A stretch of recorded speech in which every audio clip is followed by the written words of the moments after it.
24x7 news Bengal আপনারা দেখছেন 19শে November. এই মুহূর্তে আমি রয়েছি কলকাতার Birla academy of art and culture, যেখানে চিত্রশিল্পী অমিতাভ সেনগুপ্তর এখানে শুরু হচ্ছে চিত্র প্রদর্শনী।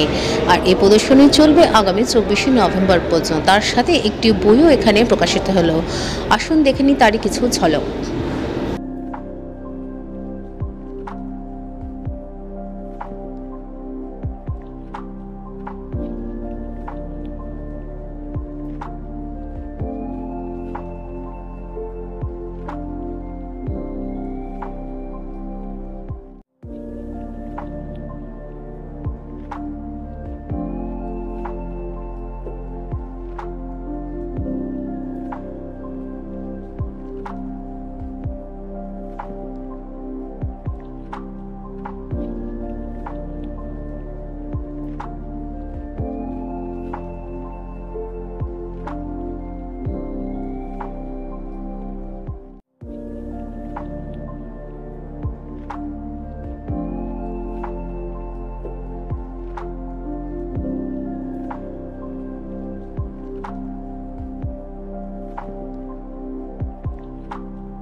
বড় আসলে এই এক্সিবিশনটা বড় আরো ছবির একটা পার্ট। চেন্নাইতে যে শোটা হলো সেটা আরো বড় ছিল।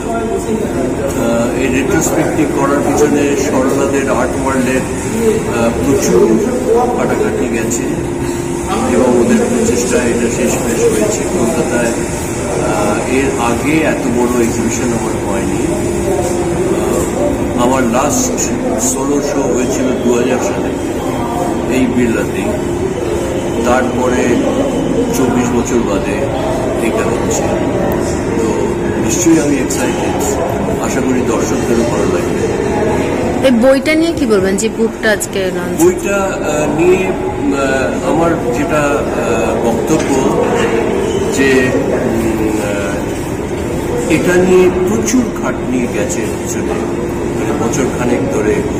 তারপরে যারা রাইটার্স তারা আমার উপরে যে রিসার্চ করেছে, সেই রিসার্চটা মানে আশরফি ভগত, তারপর কুমার, আমার নাম মনে হচ্ছে না,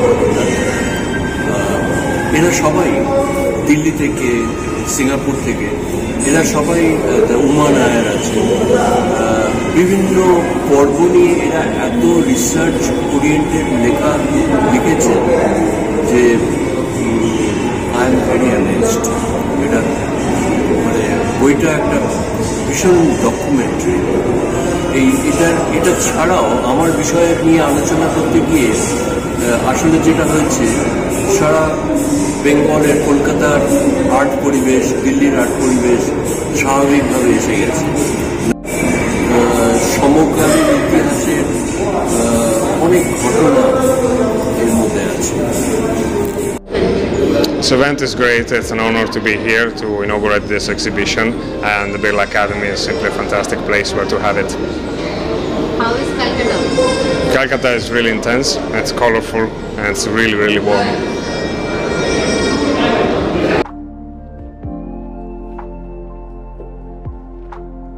twenty four into seven news বেঙ্গলের সঙ্গে থাকুন, সাথে থাকুন, দেখতে থাকুন সব খবরের জন্য চোখ রাখুন আমাদের চ্যানেলে।